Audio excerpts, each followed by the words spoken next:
Gstaad. You may or may not have heard of it. But this upscale resort town in the Bernese Oberland region of the Swiss Alps hosts some of the world's most rich and famous people during the holiday season. If you hadn't heard of it before, then you should definitely watch this video. The locals. Gstaad's rich citizens are fighting a battle against newly minted billionaires determined to convert the lovely mountain town into their own flashy playground. Despite putting up a brave front, the locals are trembling in their fur-lined ski boots. Gstaad loves to brag about its snow globe-preserved Alpine beauties. Change comes at a sluggish pace here. This has been both a blessing and a curse for this Galt's Gulch of millionaires, where every chalet looks the same from the road, and they can just talk about Russians the way people used to talk about Jews in Darien, Connecticut. What is the link between Madonna and Valentino? They spend their vacations in the same exclusive Alpine village, which sees a population increase of 7,500 to 30,000 people over the course of 9 days in December. Every year, Maurice Ayman, the millionaire CEO of banknote security business Sipka, throws a large Christmas party in Gstaad, Switzerland, with bowls of cigarettes, unlimited champagne, and table after table filled in colorful salads, smoked salmon, and meat skewers, all perfectly undisturbed. Last year, Madonna allegedly left the party with her weeping daughter Lourdes with a witty message. This party isn't going to happen. Overflooded with the rich and famous. Gstaad cannot be understood unless you spend the Christmas season there. The sharpness of the mountain air has been stolen by the social anxiety that comes with trying to keep up with the ultra-wealthy. It's a game of hope you don't get sucked into the story of your not-so-fantastic upbringing. Even the millionaires are lost in the midst of a sea of billionaires. For 11 and a half months out of the year, the town is a peaceful mountain resort. The primary draws include knitting exhibits, award-winning honey, and top-performing cattle from Gstaad. Outside of agriculture, the single cinema is the source of the most excitement. Gstaad Life, a monthly magazine, includes articles about stand-up paddleboarding and the vandalism of sawn-down birch trees. But for 9 days in December, its citizens' daily lives are put on hold, and Gstaad dons the crimson velvet mantle of its alter ego, Christmas host for the world's wealthiest. Every year, the town of Sonnen grows from 7,445 citizens to more than 30,000, as 17,000 temporary employees pour in to cater to roughly 6,000 of the world's most famous VIPs, including Valentino, Julie Andrews, and Anne Hathaway. The Rosé.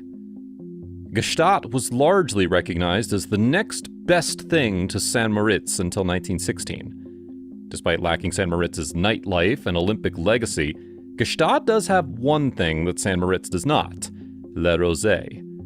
This premium boarding school has taught everyone from Prince Rainier III of Monaco to the last Shah of Iran to the present Aga Khan, leader of the Ismaili religion, as described by Nicholas Folks in Swans, the Jet Set Society as the Jet Set Eton.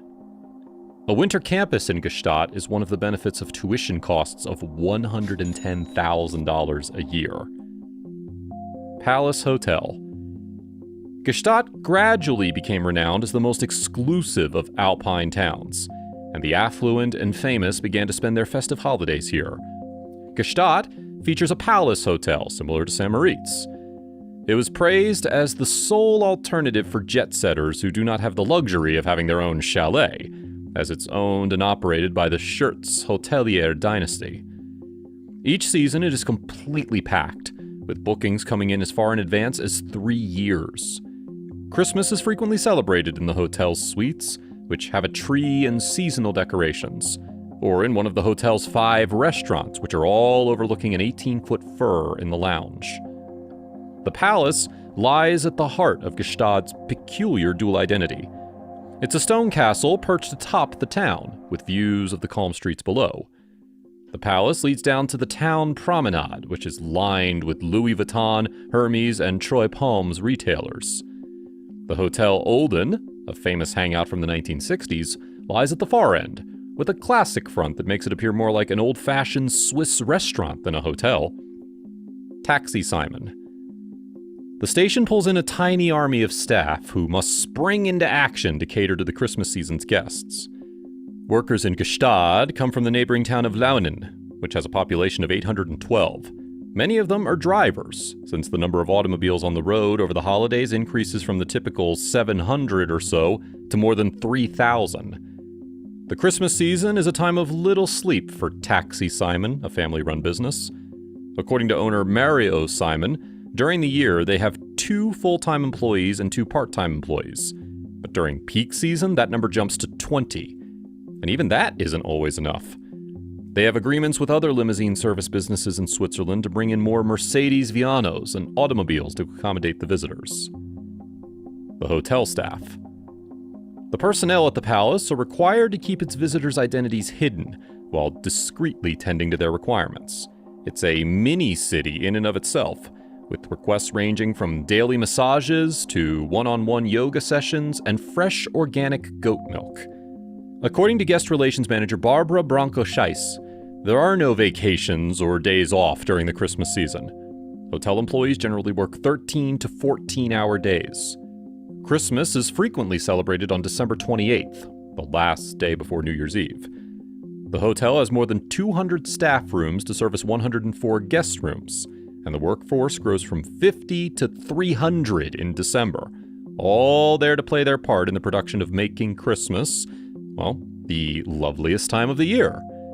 On hotel property, there is no mixing of guests and workers, and drinking is strictly prohibited during working hours.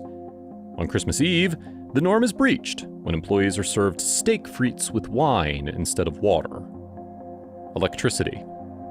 The increased capacity necessitates an increase in voltage. In the run-up to the millennium in 1999, visitors' energy consumption exceeded the town's power supply, resulting in a 4-day blackout from the 26th to the 31st of December.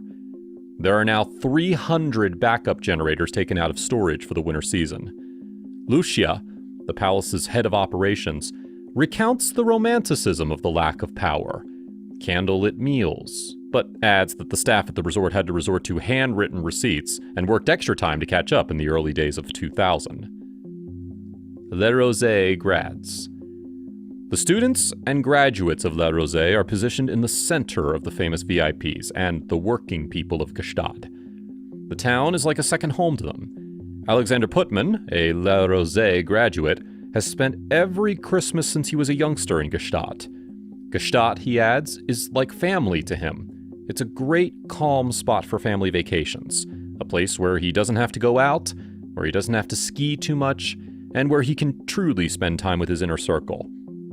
That's a wrap for this video. Doesn't this make you want to take a trip there yourself?